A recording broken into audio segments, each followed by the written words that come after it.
I was saying that I'm a real American. You are. Yeah. Well, my mother's family came from Holland in 1632 to New York City, Wow. and my father's family to Virginia from England in around 1700.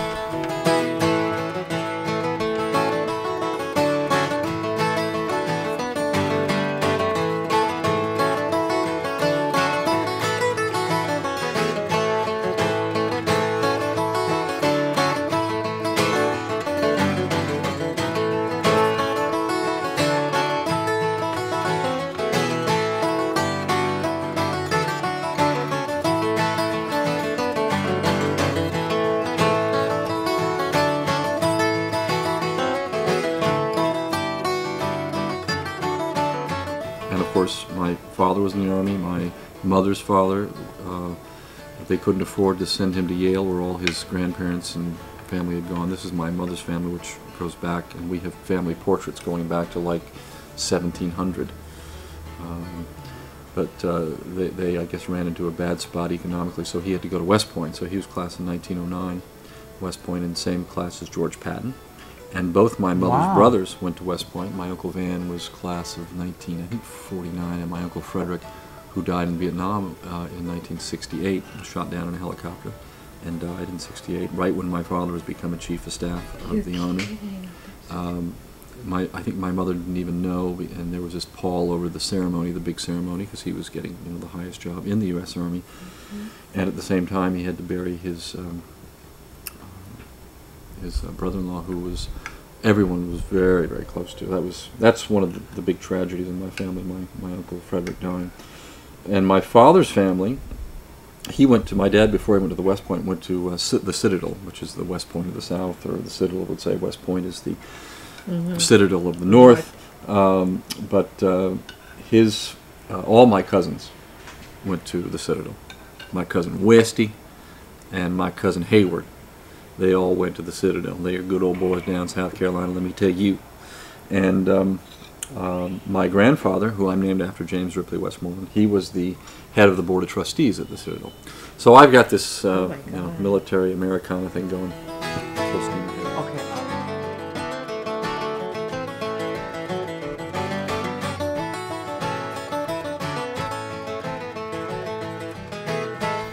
So that's why I'm saying I'm not sure if it's nature or nurture why I was not a military guy, because I love West Point. I mean, it's a family thing. I lived there when I was a kid for 3 years.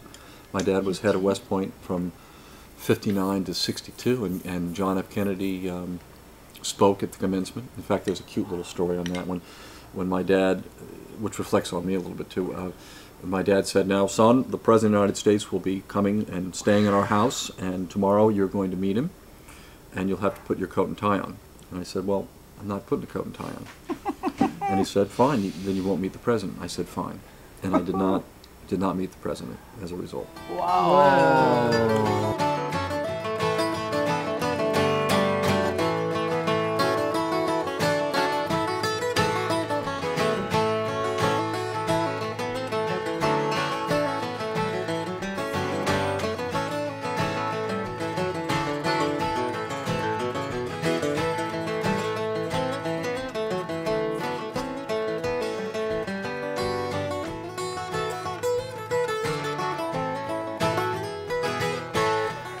So when I went to college at St. Lawrence University in Canton, New York, I walked around the town a lot, and I took pictures of just houses and things that I saw.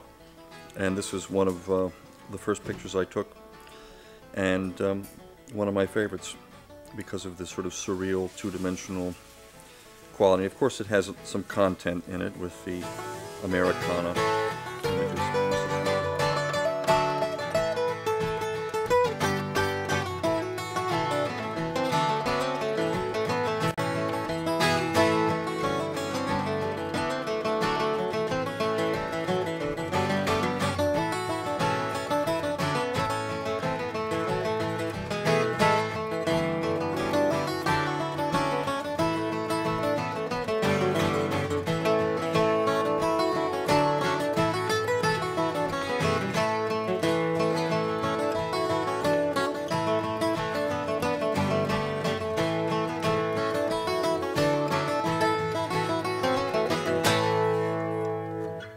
Great song, huh? Yes, yes. Getting that Irish mode. It has a little bluegrass to it too. I mean, you know, like that's bluegrassy. So why don't we delineate for the folks out there in Are we TV on land? film already? Wow.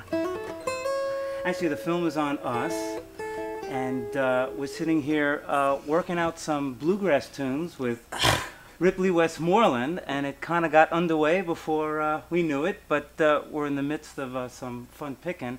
And you mentioned country, you mentioned bluegrass. Okay, for those of us who don't know, and we should know because these are both American musics, right? Born and bred here. But Well, where do they come from? Well, And, bluegrass would be from the Irish and Scottish traditions. Brought over by the first immigrant workers. Well, bluegrass was a term invented, I think it was Bill Monroe and his Bluegrass Boys. And I think it was 1945-46 when the name of the band was Bill Monroe, was the greatest mandolin player of all time, and his Bluegrass Boys. And from that term came the term bluegrass. And I guess, I don't know, a lot of people would probably define it differently, but I think it was Bill Monroe, Earl Scruggs, the Stanley Brothers, a bunch of these other guys came out. And because Bill Monroe was such a great virtuoso, and same with Scruggs, it took on, to me, bluegrass has this sort of virtuoso quality to it. When we say virtuosic, we immediately imply that these guys can pick pretty quickly. Oh yeah, So scary. somebody who's not as adept might use a certain phrasing that gets them through the melody, whereas the experts, they can just fire out 16th notes till, you know, the cows come home. I think what it is when these guys play within these major chord patterns, they get so much melodic, what's the word, distance when they play, you know, like, and they're in the chord, you know, it's very straight, but in that chord they have such freedom with the melody. Right. It's sort of like a jazz guy who's going to use all 12 notes all the place, you know. These guys have this great freedom within the chord. So. You are also a guitar collector. I mean, you love them. I mean, people who collect things but don't use them, it's a totally different activity. But you love the guitar, you appreciate the sound, and you collect it, and it comes along with a certain pedigree, and you could have a great year and everything, and it costs a lot of money. It doesn't sound good. So you want both. You want I'm going to buy a guitar to play it, but I want it to. I'd like for it to have an inherent value in that it's a collectible guitar. I would like to know that if I take care of it, it'll be worth more down the road, so that I don't feel like, you know, it's also a justification for buying them. It's like when you're you know, married and have a child, and as I do, you're not supposed to throw money into things that don't increase your you know, your wealth or your you know, your standing, whatever. You put money in the stock market, you put it in your IRA, and so forth and so on. Right. I have put money into guitars, and you know, it's been a good investment. But it's more importantly, it's been just a great source of happiness for me. This is a Martin, so it's got a spruce top, Adirondack spruce, and this is actually Brazilian rosewood, which is very, you can see the back's very highly patterned and quite beautiful. This is an old guitar, it's a 54, which is the same year as my birth, and it has an ebony fingerboard, and ebony is a very sort of dense hardwood, so with the combination of the ebony and the Brazilian rosewood and everything, you get a big, these strings are actually quite dead. I mean, those strings are a lot brighter, but it still has a big, you know, bright, boomy sound and a well-defined bass.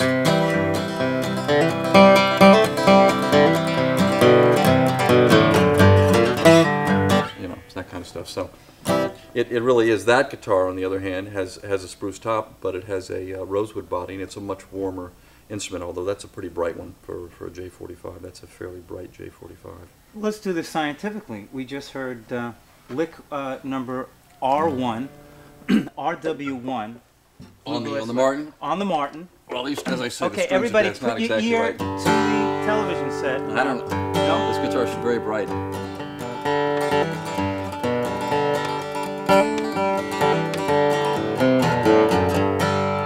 And this is a Gibson. This is a Gibson J45, yeah. Well, as a novice guitar collector, I noticed the way Gibson is scripted at the top, and that tells me expensive. Well, this is what they call a banner Gibson. It says only a Gibson is good enough, and they made those up until, I think, 46 or 47, I'm not sure, right around there. This is a 45. And J45. Yeah, J45. Yeah. 1945 J45. Well, that's easy to remember. And these guitars actually, not exactly this model, but the Beatles and the Rolling Stones played J55s or whatever, very similar guitars with the rosewood.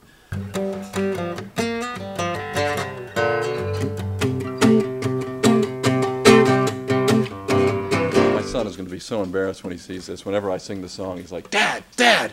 How old's your son? He's 9. He'll be 10 in September. Dad! He's going to get even more. Stop! Well, what does a 10-year-old listen Teens to are these coming days? up. He's into, let's see. Come on, smoke on the water. Oh, he loves it. He Impossible. plays on the piano. It's impossible. And then he does, You he can't does play it this. on piano. He does this.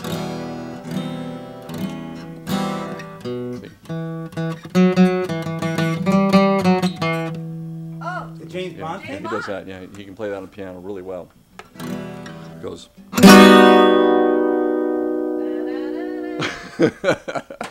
No, she's not bad, but the Italians are really great at frying. When you go to Italy, you'll have wonderful fried food, particularly in Venice. yeah. Yeah.